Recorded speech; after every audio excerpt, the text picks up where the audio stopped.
베트남이 무너지고 있습니다. 삼성전자가 짐을 싸기 시작했고 한때 불야성이던 호치민 상권엔 불 꺼진 점포가 늘어나고 있거든요. 트차이나의 1등 후보라던 나라가 지금 투자자들 사이에서 위험 국가로 재분류되는 중입니다. GDP 성장률 6.5%라는 화려한 숫자 뒤에서 정작 공장은 멈추고 산업단지는 텅 비어가고 있죠. 형제의 나라라 불렀던 그곳에서 대체 무슨 일이 벌어지고 있는 걸까요? 오늘은 한 나라가 어떻게 파트너의 신뢰를 잃고 그 대가를 치르게 되는지, 2025년 현재 베트남에서 일어나고 있는 일들을 낱낱이 파헤쳐 보겠습니다.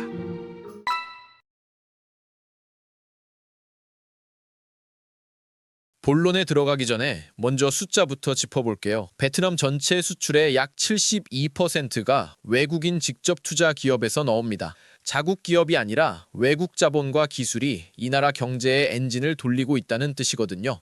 그 중에서도 가장 큰 비중을 차지하는 곳이 어디냐면 바로 삼성전자입니다. 통계마다 차이는 있지만 삼성 베트남 법인들이 담당하는 수출 비중은 17%에서 20%까지 추산되는데 한 나라 전체 수출의 5분의 1 가까이를 단일 외국 기업이 책임지는 구조라는 겁니다. 삼성 스마트폰이 잘 팔리면 베트남 성장률이 올라가고 글로벌 경기가 꺾여서 삼성 생산이 줄면 베트남 경제도 같이 흔들리는 구조죠. 이건 과장이 아니라 실제로 삼성 의존형 경제라고 불러도 반박하기 어려운 현실입니다. 그런데 베트남 온라인 커뮤니티를 보면 분위기가 좀 다르거든요. 삼성이 우리 덕을 보는 거지 우리가 삼성을 살려주는 거다. 이런 주장이 심심찮게 올라옵니다. 실제로 베트남 토종 기업들이 삼성 스마트폰 생산에서 담당하는 부분이 뭔지 아세요? 시스템 반도체, OLED 디스플레이, 카메라 모듈, 배터리 이런 핵심 부품은 전부 한국이나 일본, 대만 기업이 맡고 있고요. 베트남 현지 기업이 들어가는 지점은 대부분 포장 박스, 인쇄물, 단순 플라스틱 부품 수준입니다. 기술 이전을 안 해줬다는 불만도 있지만 솔직히 말하면 기술을 받아들일 인력과 교육 시스템이 아직 충분히 따라오지 못한 게 더 정확한 평가거든요.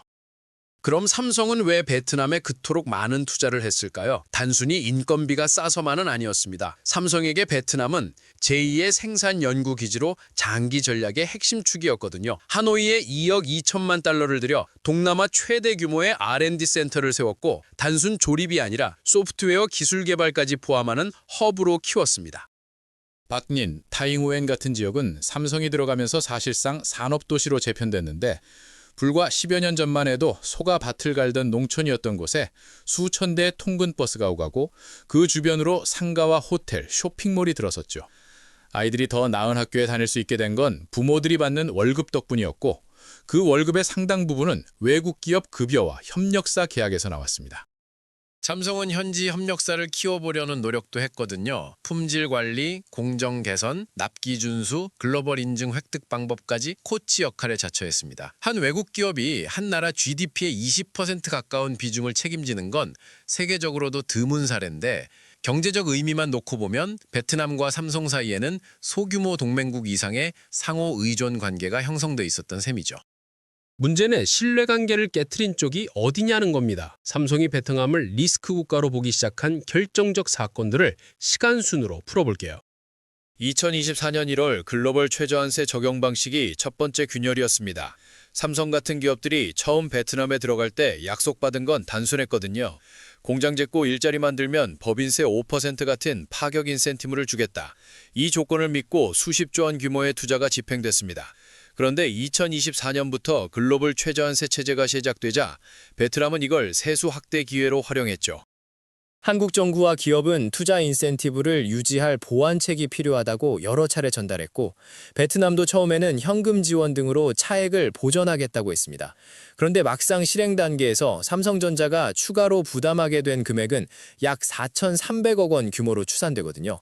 보전해주겠다던 약속과 달리 실질적으로는 부담만 늘어난 겁니다. 다른 나라들은 같은 국제 규칙 아래에서도 자국에 투자한 기업이 타격을 덜 받도록 다양한 보완책을 마련했는데 베트남은 약속을 어떻게 지킬 것인가 보다 얼마나 더 거둘 수 있는가에 초점을 맞춘 듯한 모습을 보여줬고 이게 신뢰 붕괴의 시작점이 됐습니다. 두 번째 충격은 2023년 여름에 왔거든요. 예고 없는 대규모 전력 차단 사태였습니다. 반도체나 스마트폰 공장은 정전이 1분만 나도 수백억 원 규모의 재고 손실이 발생할 수 있는 초정밀 시스템인데 38도에서 40도에 가까운 폭염이 덮치자 베트남 전력당국은 박린성, 박장성 등 주요 산업단지의 사전 조율도 거의 없이 전력 공급을 끊어버렸습니다.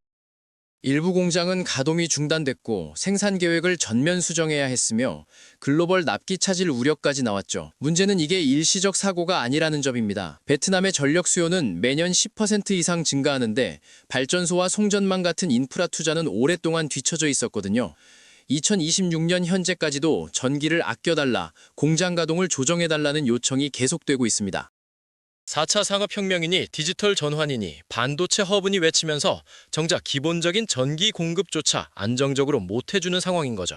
기업 입장에서는 이것만으로도 생산기지를 다른 곳으로 옮기는 걸 검토할 충분한 이유가 됩니다. 세 번째 결정타는 관세 리스크 대응 능력이었습니다. 미국이 베트남산 제품에 40%가 넘는 관세를 부과할 가능성을 언급했을 때 한국 기업들은 당연히 이렇게 기대했겠죠. 우리가 이 나라 수출의 상당 부분을 책임지고 있으니까 베트남 정부가 최소한 협상이나 방어에 나서겠지. 그런데 실제 베트남의 대응은 기대에 한참 못 미쳤고 우리가 이 정도 비중을 차지하는데도 이 정도 보호밖에 못 받는구나 하는 인식이 굳어지게 됐습니다. 이 세 가지 사건이 합쳐지면서 삼성의 결론은 분명해졌습니다. 이곳은 더 이상 안정적인 핵심 거점이 아니다. 그래서 조용하지만 확실한 전략 수정이 시작됐는데 그 상징이 바로 스마트폰 생산 물량의 인도 이전입니다. 베트남이 맡아오던 연간 1억 대 이상 규모의 생산을 점진적으로 인도 등 다른 국가로 옮기는 계획이 가동됐거든요. 베트남은 뒤늦게 대화하자 조건을 조정하겠다는 메시지를 내고 있지만 기업의 공급망 전략은 한번 방향이 바뀌면 되돌리기가 정말 어렵습니다. 설비, 인력, 협력사, 물류망이 전부 같이 움직여야 하거든요. 세금 인센티브를 뒤집고 전기도 안정적으로 못 주고 관세 위기 앞에서 보호도 못 해주는 파트너에게 계속 수십조 원을 투자하는 건 사업이 아니라 자선에 가깝다는 판단이 나올 수밖에 없었습니다. 그렇다면 베트남 내부 반응은 어땠을까요? 정상적이라면 우리가 뭘 잘못했나, 어떤 부분을 고쳐야 다시 잡을 수 있나 하는 자기 점검이 나와야 할 텐데 상당수 온라인 여론은 정반대 방향으로 움직였습니다. 잘 가라, 없어도 된다, 한국 기업은 와서 환경 파괴하고 싼 노동력만 착취했다, 진짜 중요한 건 자국 브랜드다, 삼성 나가도 테슬라나 애플 같은 다른 글로벌 기업이 줄 서 있다, 이런 반응들이죠. 수년간 전력망, 도로, 인적 역량 등 하청 생태계를 함께 키워온 파트너를 언제든 대체 가능하다는 식으로 말하는 인식 자체가 국가 브랜드 신뢰도에 직접적인 타격을 줍니다. 한국인을 향한 왜곡된 시선도 심심찮게 등장하거든요. 같은 아시아인 주제에 서구 우월주의에 빠졌다느니 한국이 베트남을 무시한다느니 하는 식의 주장들인데 장기적으로 이런 여론은 한국 기업이 언제든 비난의 타깃이 될 수 있다는 신호로 작용합니다. 글로벌 자본은 이런 신호에 극도로 민감하거든요. 상황이 조금만 틀어지면 정치적 여론 리스크에 휘말릴 수 있다고 판단하는 순간 투자자들은 달을 빼기 시작합니다. 베트남 경제에서 거품이 꺼지는 소리는 이미 곳곳에서 들리고 있습니다. 호치민의 밤거리를 걸어보면 예전엔 화려한 불빛으로 가득하던 고급 상권 일부가 불 꺼진 채 방치돼 있고 한때 부동산 불패를 외치며 질주하던 건설 프로젝트들은 중간에 멈춰선 회색 콘크리트 덩어리로 변해 있죠. 분양 광고판만 덩그러니 남아있는데 사려는 사람은 거의 없습니다. 이 붕괴의 중심에는 베트남 역사상 최대 규모의 금융 스캔들이 자리하고 있거든요. 거대 채권 부동산 사기 사건으로 불리는 이 사태의 피해 규모는 약 270억 달러, 베트남 GDP의 3%를 넘는 수준입니다. 은행, 채권, 부동산이 얽힌 초대형 금융 사기인데 문제는 범죄 자체보다 이 사건이 남긴 시스템 전체에 대한 불신이에요. 이 나라의 금융시장과 채권시장은 믿을 수 있는가? 법과 감독 기능이 제대로 작동하는가? 이 질문에 자신 있게 그렇다고 답하기 어려운 상황이 되면서 2025년 베트남의 자금시장은 사실상 마비 상태에 가까워졌습니다. 기업이 채권을 발행해도 투자자가 외면하고 은행은 규제와 감사 리스크 때문에 대출 심사를 강화하고 프로젝트 파이낸싱이 막히면서 각종 사업이 줄줄이 중단되고 있죠. 자본주의에서 신용은 산소와 같습니다. 신용이 마르면 경제는 버티지 못하거든요. 기업들은 멀쩡한 자산을 헐값에 팔아 현금을 확보하고 공장은 가동률을 낮추고 노동자들은 일자리 불안에 시달립니다. 여기에 한국 기업을 비롯한 외국계 제조업체들의 이탈 조짐까지 겹치면서 몇 년 전까지만 해도 가장 뜨거운 신흥국으로 불리던 베트남이 이제는 투자자들이 리스크를 새로 계산해야 하는 나라로 인식이 바뀌고 있습니다. 베트남이 왜 여기까지 오게 됐는지 구조적으로 들여다보면 크게 두 가지 축이 발목을 잡고 있습니다. 우선 반부패 운동의 역설적인 부작용인데요. 부패 척결 자체는 방향성만 놓고 보면 당연히 긍정적이죠. 공산당 지도부가 불법 이익을 취한 공무원은 누구든 처벌하겠다며 초강도 캠페인을 시작했고 수많은 고위직과 중간급 관료들이 수사, 기소, 해임을 당했습니다. 겉으로 보면 정의 구현 같지만 부작용이 치명적이었거든요. 지금 베트남 관료 사회의 암묵적인 생존 규칙은 아주 단순합니다. 결제하지 말자, 사인하지 말자, 움직이지 말자. 서류에 사인하는 순간 훗날 어떤 책임이 어떻게 돌아올지 아무도 모르니까요. 그래서 인허가, 예산 집행, 프로젝트 승인이 통째로 멈추기 시작했습니다.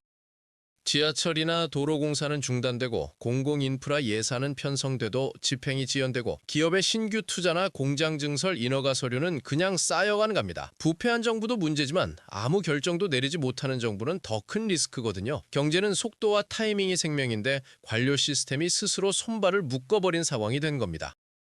두 번째 구조적 문제는 앞서 말한 전력 인프라 부족입니다. 베트남 정부는 4차 산업혁명이니 디지털 허브니 반도체 클러스터니 거창한 비전을 내세우지만 현실에서 발전소와 송전망 투자는 그 속도를 전혀 따라가지 못하고 있거든요. 전력 수요는 매년 두 자릿수로 증가하는데 공급 능력 확충은 프로젝트 차질과 투자 지연으로 제자리 걸음이고 결과적으로 산업단지 전력 배분 문제, 정전, 가동 제한이 반복됩니다. 첨단 제조업은 24시간 365일 전기가 안정적으로 공급된다는 전제가 있어야 가능한 산업인데 그 전제 자체가 흔들리는 순간 글로벌 기업 입장에서는 여기를 핵심 생산 거점으로 유지할 수 있는지 다시 계산할 수밖에 없죠. 여기에 더해서 베트남을 근본적으로 리스크 국가로 보게 만드는 요소가 하나 더 있습니다. 글로벌 자본이 가장 싫어하는 건 예상 가능한 악재가 아니라 예측 불가능성이거든요. 베트남에서는 세제나 행정 규제가 법이나 계약보다 당 권력자의 지침에 크게 좌우되는 장면들이 반복됐습니다.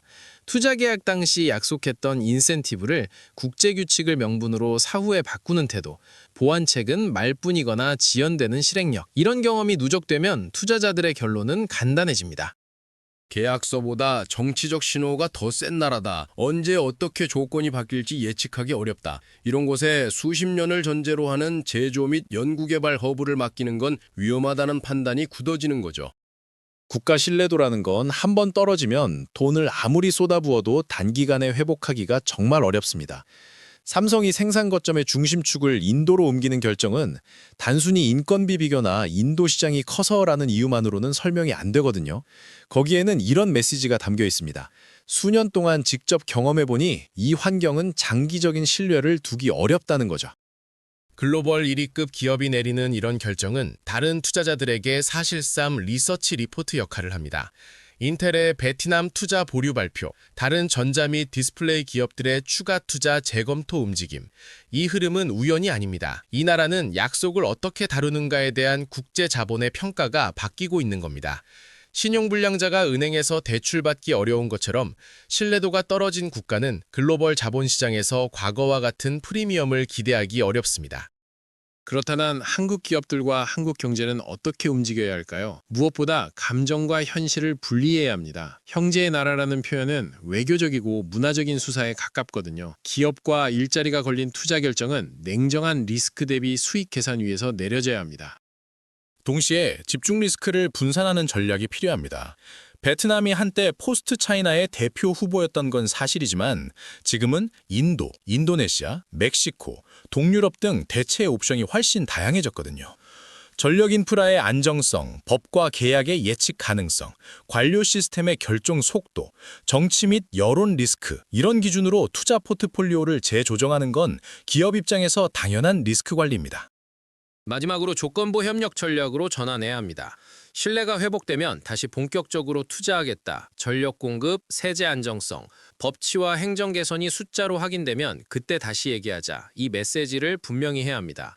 무조건적인 온정과 인내를 당연한 것으로 받아들이는 상대에게 계속 같은 방식으로 대응하는 건 의리가 아니라 비효율이거든요. 정리해보면 2025년 베트남이 겪고 있는 상황은 외부 탓만으로 설명할 수 있는 위기가 아닙니다. 외국인 직접 투자 의존 구조를 과신한 선택, 반부패 캠페인의 부작용으로 멈춰버린 관료제, 전력 인프라 투자를 소홀히 한 결과, 세제와 규제의 예측 불가능성, 핵심 파트너의 신뢰를 가볍게 여긴 태도, 이 모든 것이 겹치면서 넥스트 차이나라는 화려한 타이틀에 금이 가기 시작했고, 지금은 약속 리스크가 있는 투자처라는 꼬리표가 점점 더 선명해지고 있습니다. 과연 베트남은 신뢰와 인프라, 법 제도의 예측 가능성이라는 세 가지 기본을 다시 다져서 한 번 더 도약할 수 있을까요? 아니면 우리는 특별하다는 자기 확신에 머무른 채 투자자들의 신뢰가 빠져나가는 걸 지켜보면서 또 하나의 실패 사례로 남게 될까요? 여러분의 생각을 댓글로 남겨주시면 앞으로 어떤 나라와 어떤 구조에 우리의 자본과 일자리를 맡겨야 할지 함께 더 깊이 이야기해 보겠습니다.